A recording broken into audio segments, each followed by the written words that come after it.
Ladies, now I need y'all to lean in real close cause we gon' talk today. You ever wonder why that man you love, who used to talk all the time, suddenly goes quiet? Let me tell you, men hate when you do this. Now, first of all, stop interrupt in his silence. I know you wanna talk, I know you're feelin' a lot, but sometimes that man is just sittin' in peace. He ain't mad, he ain't sad, he just ain't talkin'. That's his way of recharging, and when you keep asking what's wrong, you okay, are you mad at me? 10 times in a row, you know what you're doing. You ain't letting that man breathe, let him be. Sometimes the best conversation is no conversation. Second, quit comparing him to other men. Listen to me now. If you start every sentence with, well, my ex used to, or why can't you be more like so and so, you are killing that man's confidence. Ain't no man Trina feel like he's auditioning every day just to be your number one. If you picked him, then lift him, build him, don't tear him down by putting other brothers on a pedestal. Third, don't disrespect his ambition. That man might say he wanna start a food truck, or build an app, or be a DJ at 40. And yes, you might not get it. But don't laugh at him. Don't say that's stupid, or you too old for that. Because let me tell you something, a man's dream is connected to his soul. You shut that down, and you don't just hurt his feelings, you break his spirit, and last but not least, stop trying to change him. Love ain't about build, man, this ain't Build-A-Bear. You can't love somebody and constantly try to fix him at the same time. A man knows when he's a project, and when love starts feeling like a renovation, he starts looking for the exit. So ladies, hear me when I say this, men don't need perfection from you.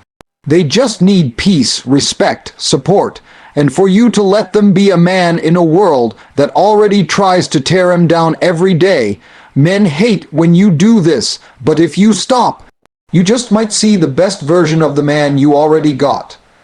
When a man goes silent, it doesn't always mean something is wrong. In fact, quite often, it means everything is fine. He's just in his own head, sorting things out, recharging his mind, or simply enjoying the peace. But that's the moment when some women start panicking. Why isn't he talking to me? Did I do something wrong? Is he mad? And suddenly, that man who was just trying to enjoy a moment of quiet now finds himself under interrogation like he's on trial for something he doesn't even know about. See, here's what you have to understand. Men are wired differently. When they're stressed or thinking, they go silent. That's how they process life. They retreat into themselves. They go into what I like to call the nothing box. It's real. He's not ignoring you. He's not planning an escape. He's just being. But when you can't sit in that silence with him, when you try to fill every moment with words, questions, or emotional pressure, you're not giving him space to breathe. And let me tell you something. Men crave peace more than attention, more than praise, more than sex. Peace, that's his oxygen. That's what keeps him sane. If you constantly interrupt that peace by demanding constant conversation, by needing him to validate every moment with words, then you're going to start to feel him emotionally pull away, not because he doesn't love you, but because he doesn't feel safe being himself. Let's be honest, some women think silence means something's wrong, and maybe that's how it works with their girlfriends. When someone's quiet, there's usually drama, but with men, silence is normal. That's the reset button. That's the let me figure it out before I speak zone. And if you keep pushing him to talk when he's not ready, all you're going to get is surface answers. Or worse, he's going to say something just to shut down the conversation, not because he means it, but because he wants you to leave him alone. When a man can sit in silence next to you and feel like he's not being judged, not being pressed, not being questioned, that's when you win his heart. That's when he opens up on his own. That's when he starts to talk, not because you begged him to, but because he feels safe to, because you respected his quiet, because you understood that love doesn't always speak, it sometimes just listens. And silence, when honored, can speak louder than any words. Men hate when you interrupt that silence, not because they're hiding from you, but because they need that stillness to be the man you love. Nothing makes a man shut down faster than being compared to another man. It might seem like a harmless comment at first. Maybe you mention how your ex used to plan surprises, or how your friend's boyfriend bought her flowers, or how your father fixed everything around the house. But to a man, those comparisons cut deep.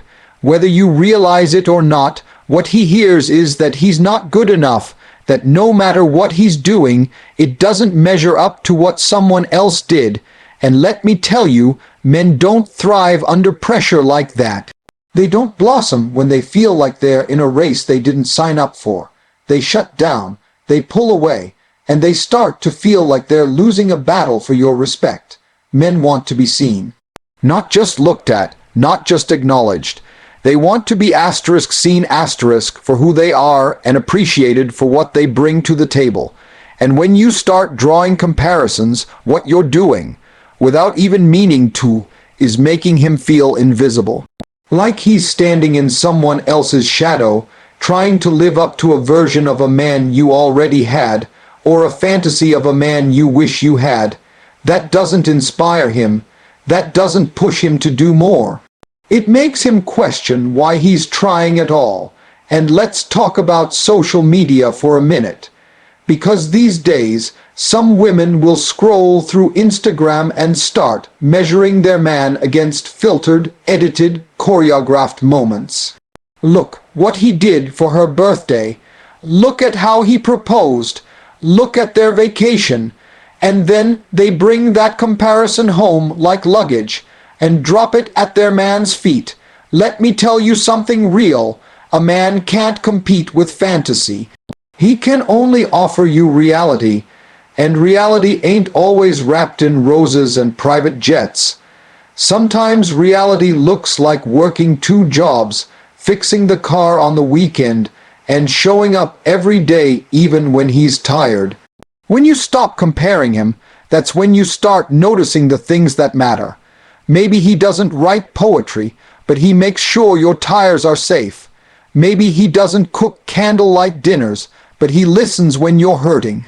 That's love, that's a man, but if you keep stacking him up against other men, especially ones who aren't even in your life anymore, you're slowly tearing down what you actually have. You make him feel like he's failing a test he never agreed to take. And you turn love into a scoreboard. What men really want is to feel like they're your only one, not just by title, but by how you treat them. No comparisons, no rankings, just love and respect for the man he is, not the man someone else was. Because when he feels like he's constantly being measured, he starts to believe he'll never be enough, and that right there, that's what men hate the most. Every man has a dream. It might not make sense to everyone, it might not be flashy, and it might even sound crazy, but to him, it's everything. It's his purpose, his vision, his fire, and nothing shuts a man down faster than the woman he loves laughing at that dream. You might think you're just being honest, giving him a dose of reality, or protecting him from failure. But what he hears is that you don't believe in him. And when a man feels like the one person he's trying to build with doesn't believe in him, something inside him starts to crack. See, a man's ambition is tied to his identity. It's not just what he wants to do, it's who he's trying to become. So when he tells you he wants to start a business, go back to school, build something from the ground up, or even switch careers later in life, what he's really saying is, I want more for myself, and I want you to be part of it. But when you roll your eyes or say, that'll never work, or question why he can't just be content where he is, you're not just rejecting the idea, you're rejecting him. That kind of doubt doesn't push him to do better. It makes him stop trying altogether. You don't have to understand every part of his vision. You don't have to be the expert. But if you love that man, You've got to be the one person in his corner who says, go for it. Because out there in the world, he's already facing resistance. His boss might not see his potential, his friends might not get it, society might not respect his hustle, but when he comes home to you, he wants to feel like he's got a teammate. Someone who sees the grind behind the dream, someone who understands that even if it doesn't happen overnight, it's worth believing in. Now, let's keep it real. Some dreams do fail. Some plans fall apart. But that doesn't mean the man behind them is a failure, and the way you handle those moments says everything. If you throw it in his face, I told you it wouldn't work, you're not just hurting his pride. You're showing him that your love was conditional. But if you stay solid, if you say, all right, that didn't go how we planned, but what's next? That's when a man looks at you like his rock. That's when he starts building again, stronger, wiser, and even more determined, because he knows he's not alone. So many men walk around with buried dreams, not because they stopped believing in themselves, but because someone they loved made them feel foolish for dreaming. Don't be that person. Be the one who reminds him who he is when he forgets. Be the one who speaks life into his vision, even when it's just a seed. Because when you water a man's ambition with support and respect, that's when you watch him grow into something amazing, not just for himself, but for the both of you. One of the biggest mistakes people make in relationships is thinking love means changing someone. There's this idea that once you get the man, it's your job to polish him, mold him, tweak him into the version you think he should be. So you start suggesting little changes, how he dresses, how he talks, what he should be doing with his life, who he hangs out with, how he expresses himself, and before long, love starts feeling like a project, not a partnership. And let me tell you something real, men hate that. They hate feeling like they're under constant renovation, like they're not enough as they are. Love is supposed to be a safe place, not a construction site. When a man feels like he's being constantly corrected, he starts to shut down. He might not even say anything out loud, but inside, he's asking himself, why am I never enough for her? And that question doesn't just stay in his mind, it leaks into his actions. He starts pulling away emotionally and physically. He starts keeping things to himself because he's afraid anything he does or says will be picked apart.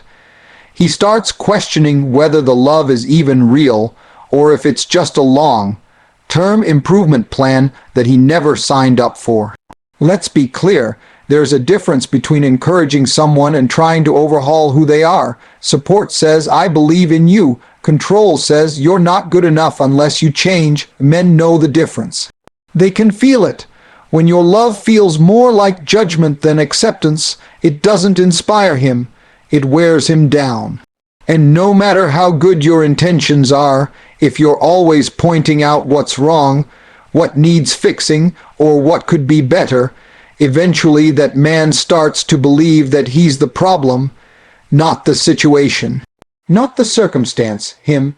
Love that lasts is the kind of love that says, I see you, not I'll see you after I fix you. Because real love doesn't come with terms and conditions. It doesn't say, I'll love you more if you just dress like this, talk like that, act like him. It says, I love who you are, not who I wish you were. And here's the thing, when a man feels accepted, when he feels respected, that's when he grows. Not because you forced him to, but because he felt safe enough to. Change that comes from love is powerful. Change that comes from pressure, that just builds resentment. Men want to feel like they can show up and be themselves without fear of being judged or reshaped. That doesn't mean they don't want to improve. They do, but they want to improve asterisk with asterisk U, not asterisk for asterisk U. There's a big difference, And when you stop trying to change a man and start loving him where he is, that's when the real magic happens. That's when he becomes more than you ever imagined, not because you demanded it, but because you believed in who he already was. So ladies, hear me when I say this. Men aren't looking for perfection. They're not asking you to walk on eggshells or keep quiet. But they are begging, deep down, to be seen, heard, and respected for who they are. When you interrupt his silence, compare him to others, crush his ambition, or treat him like a project, you're not loving him, you're breaking him down. But when you give him peace, show him loyalty, stand by his dreams, and accept him as he is, that's when you unlock the best version of that man. Not because you changed him, but because your love made him feel safe enough to grow. And at the end of the day, that's all any man truly wants, to be loved without conditions and respected without question. Do that, and you won't have to chase him. He'll give you everything he's got.